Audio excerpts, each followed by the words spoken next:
Dark Mystery already promises to be the most competent of the games with its pretty screenshots. You can see that this has some rather simplistic yet stylistic visuals that make it look somewhat pleasant. While all this is true, that's about all that I can say is positive about this game. So the game opens up with an ominous warning that says, "Dare to play." That's really appropriate for all of these games. They then think it's a great idea to show you a trailer for the game you just bought. Some sort of warning, I guess. Regardless, it was nice of the head designer to let his kid make the trailer in iMovie or some shit. Also, it's not even in fucking full screen. This game does feature a player selection, a rather extensive one, which is appreciated. However, most just look and feel the same as the default one, so I just stuck with default Jack. His face actually seemed to reflect my own, so I related a lot to him. I was even more surprised to find out that this shit sort of has cutscenes. It has some sort of story, I suppose, though it's very weak and barely even exists to begin with.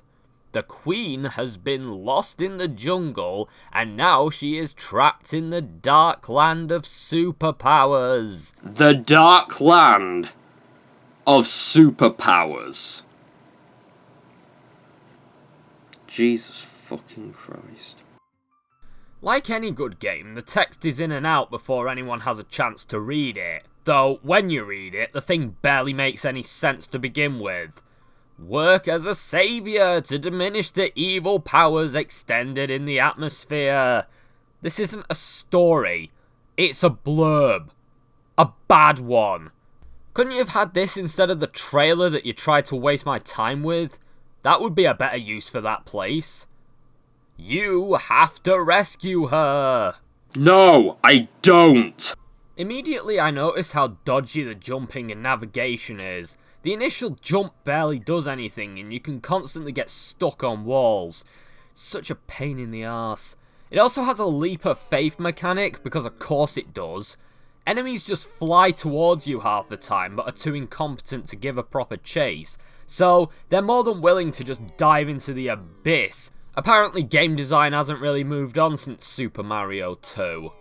This usually means you can avoid them, but there are some that just lock onto you and fly right into you, and it's impossible to avoid or escape them. Jesus, it actually reminds me of those horrible wasp creatures from Maniac Mole. Remember that little gem of a game? I think I've grown nostalgic for it playing this wank. Actually, I take that back, as this game has a functioning jump button, so this one wins. It's also nicer, and it makes more sense visually. I know the visuals are the strongest element in this game, however, even that's flawed. The palm tree in the background looks horribly wrong. I mean, the grass grows up and over the foliage. It creates a small crevice that you can simply walk over, which is just a fantastic image to be subjected to. The visuals aren't really good, but they're basic enough that they don't really need to be. I mean, it's hard to spectacularly fuck up something this simple. It's like Stickman levels of complexity. I can probably be quoted as to saying that I prefer stylistic visuals, since, unlike realistic, they usually age better, and you can't really notice if they're bad in comparison to really inadequate realistic design. If you look at a still of this game, it actually looks really competent and fine, but when you're playing it, you quickly realise that this is a badly made mobile game full of stock assets. This is another game, by the way, that the controls are mapped out for... I should probably have had that on her. You know, this is another game in which the controls are mapped out for the PS4. Fat lot of good that is when I got a mouse and keyboard. These drongos also neglect to mention the fact that there's a double jump feature, because of course they do. There are elements of a decent platformer in here, but there are a lot of game design no-nos, like enemies that aren't properly established, so you have no idea if and when they can get you. I hate it when it feels like a game doesn't explain itself to you like this. Like, at least give me an easy situation to begin with so I can figure an enemy out before having to take it on constantly. It's like playing chess for the first time without being told how any of the pieces work. And then your opponent laughing in your face because they keep taking your pieces. Of course that's going to happen because you don't know the rules of the game. Oh, and the music also changes whenever you die. Like in all good games. So I make it to the second level, but first I have to make it past a hyper-realistic of Totoro. Okay, so then I move on to the second level, and it has an opening cutscene where he bobs into the level. Because of course that's like the height of the storytelling in this fucking thing. You know, I wasn't going to bring it up because it didn't feel fair, but I must point out, Wheelie had opening cutscenes that were charmingly dialogue-free animated scenes, and this game just has this. I mean, just compare the two for a second to see why I keep saying that Steam has a fucking quality control issue. To be fair though, this is on PS4, which also has a fucking quality control issue. Quite a few of these games are actually on the PS4, which is bloody depressing. Oh, and you also have more useless collectibles, a staple of any YFT game. Also, the moon comes up several times per level. How do you fuck up that bad? Honestly, the comparisons that I could make between this and Maniac Mole are so immense I could probably make a half-an-hour long video on it, because Jesus Christ, it's like that game, but if that game shit itself. That's the difference in terribleness. Oh, and guess what? You even just fuck off at the end of the stage like in that game. I can say that you have checkpoints that aren't merciless, so I give it a thumbs up on that at least. There are apparently 35 levels in this game. I don't think that I made it past level 5 because I got to this horrible bridge stage that I couldn't find a way around. And in truth, this was the perfect thing to stop me from giving a shit entirely.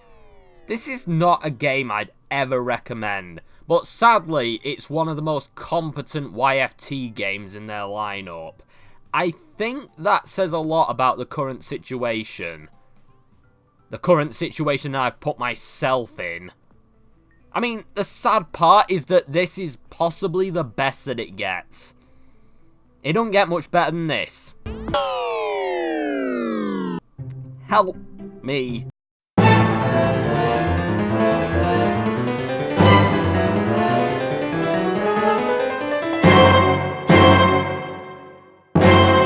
Say that it's inventive and...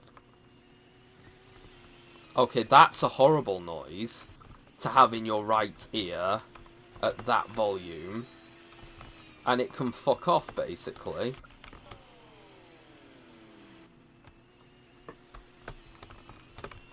That is the worst noise I've ever had projected into my right ear. I want it to go away. I want it to die. Lucky fucking Jack. That is a terrible noise.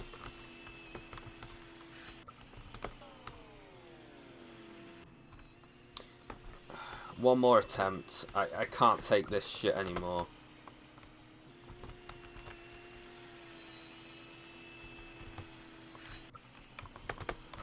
You see, it's like a crapshoot as to whether or not you...